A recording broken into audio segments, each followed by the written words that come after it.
जय श्री श्याम, हारे के सहारे की जय हो, शीश के दाने की जय हो, लख दातार की जय हो। दोस्तों, उम्मीद करती हूँ श्याम बाबा के आशीर्वाद से, श्याम बाबा की कृपा से आप और आपका परिवार कुशल मंगल होगा और बाबा श्याम की कृपा हमेशा अपने भक्तों पर ऐसे ही बनी रहे।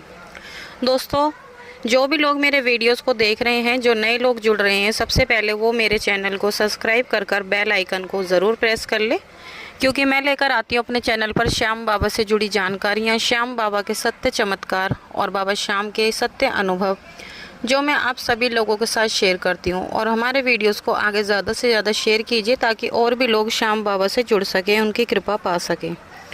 तो चलिए दोस्तों, ज़्यादा देरी ना करते हुए वीडियो को शुरू करते हैं। वीडियो शुरू करने से पहले सभी भक्तों को जय श्री श्याम। दोस्तों, आज की जो कहानी है वो दिल्ली की रहने वाली अर्चना जी की कहानी है। अर्चना जी एक मिडिल क्लास से हैं। वो दो भाई बहन हैं। अर्चना जी घर के फैमिली इश्यूज़ की वजह से, घर की परेशानियों की वजह से वो एक फैक्ट्री में काम किया करती थी।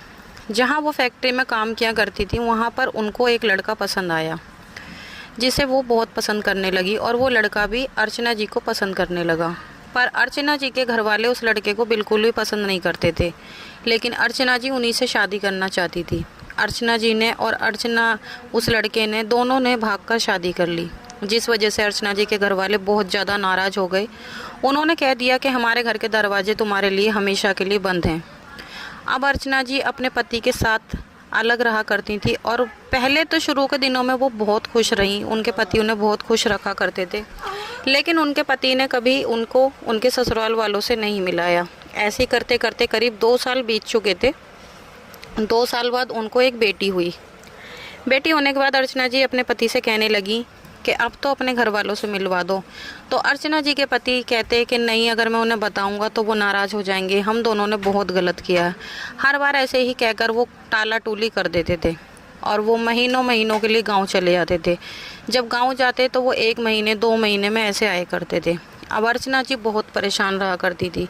बस उन्होंने सिर्फ इतना बताया था कि वो मेरठ गांव के हैं। उन्होंने अपने गांव का कोई एड्रेस भी अर्चना जी को नहीं बताया था। उनकी जो लड़की थी वो काफ़ी ज़्यादा बीमार रहती थी। आए दिन डॉक्टरों की दुकान के चक्कर कटते रहते थे, जिस वजह से अर्चना जी बहुत ज़्यादा परेशान रहा करती थी। ऊपर से उनके हस्बैंड भी गांव गए हुए थे। उनको समझ नहीं आ रहा कि वो क्या करें।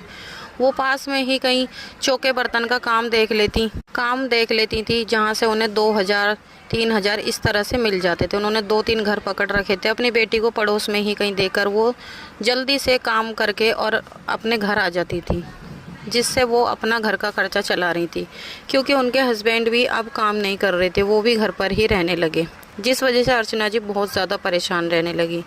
उन्हें अपने ऊपर बहुत ही ज़्यादा गुस्सा आता। वो मन ही मन अपने आप को कोसती कि मैंने बहुत बड़ी गलती की है, मैंने अपने माँ बाप की बात ना मान के बहुत बड़ी गलती की है। वो इस तरह से सोचती और वो जब भी अपने पति से कहती हैं कि देखो मिलवा दो, अब तो तुम्हारे घर वाले हमें एक्सेप्ट कर लेंगे, अब तो हमारी बेटी हो गई है, पोती का मुंह देखकर वो मान ही जाएंगे। इस तरह से वो अपने पति से जब भी कहती हैं, उनका पति यही कहता कि नहीं, माता पिता नाराज़ हो जाएंगे, समय आने पर मैं बता दूंगा उन्हें, मैं समय आने पर उन्हें बता दूंगा। ऐसे ही कोई ना कोई बहाना करते। अब एक दिन क्या, अर्चना जी ने उनके फ़ोन में एक फ़ोटो देखी जिसमें वो एक लेडीज़ के साथ बैठे हुए थे और साथ में एक बच्चा भी था। जब भी अर्चना ने पूछा कि ये कौन है, तो उनके पति कहने लगे ये मेरी भाभी है। तो वो कहने लगे भाभी के साथ कोई ऐसे चिपक के थोड़ी ना फ़ोटो खिंचवाता। तो वो कहने लगे नहीं, ऐसा कुछ नहीं है, भाभी तो माँ के समान होती है। इस तरह से उन्होंने बहाना मारा और वो गाँव गए। करीब उन्हें 2 महीने बीत चुके। उन्होंने फ़ोन किया तो फ़ोन भी नहीं मिल रहा था, क्योंकि वो जब भी गाँव जाते अर्चना का नंबर ब्लॉक कर देते, ब्लैंक लिस्ट में डाल देते, जिस वजह से अर्चना बात भी नहीं कर पाती। अब वो ये कहते कि घर आते तो कहते मैं इसलिए तुम्हारा नंबर ब्लैंक लिस्ट में डाल देता हूँ, मम्मी पापा को पता चलेगा तो वो मेरे साथ बहुत ज़्यादा झगड़ा करेंगे।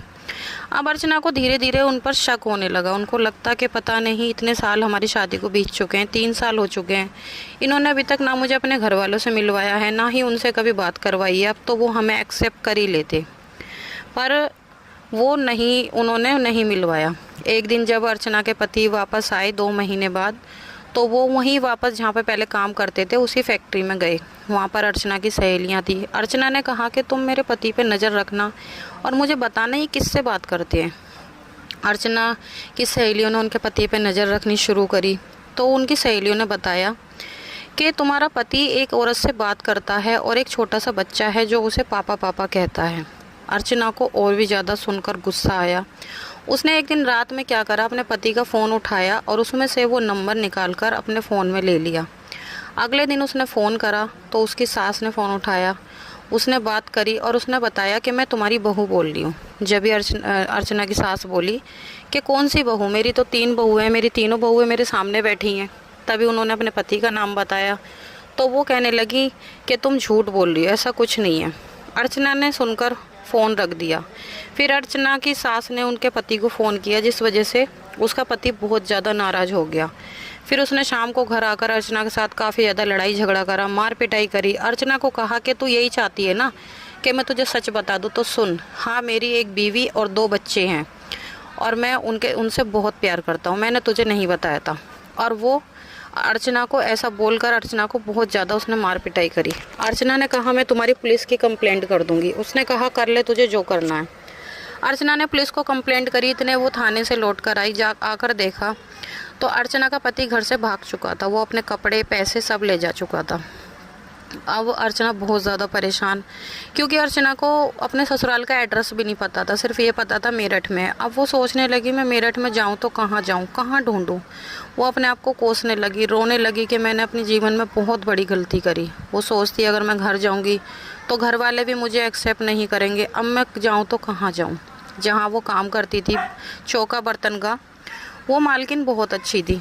वो कहने लगी अर्चना बेटा तो चिंता मत कर, देख तू मेरे साथ खाटू श्याम दरबार चल। वो दिल्ली वाले खाटू श्याम दरबार अर्चना को अपने साथ ले गई और वो कहने लगी जिनका कोई नहीं होता उनका सहारा श्याम बाबा होते हैं, तुझे जो कहना है इनसे कह, ये तेरी बात ज़रूर सुनेंगे, तेरे साथ न्याय होगा, तेरी हर बात ये सुनेंगे, तू इनसे कह। ऐसा कहकर वो अर्चना को अपने साथ ले गई, बाबा के दर्शन कराए और वहाँ से एक छोटी सी तस्वीर लेकर अर्चना को दे दी और कहा कि तू रोज़ इनकी नियम से पूजा करे कर।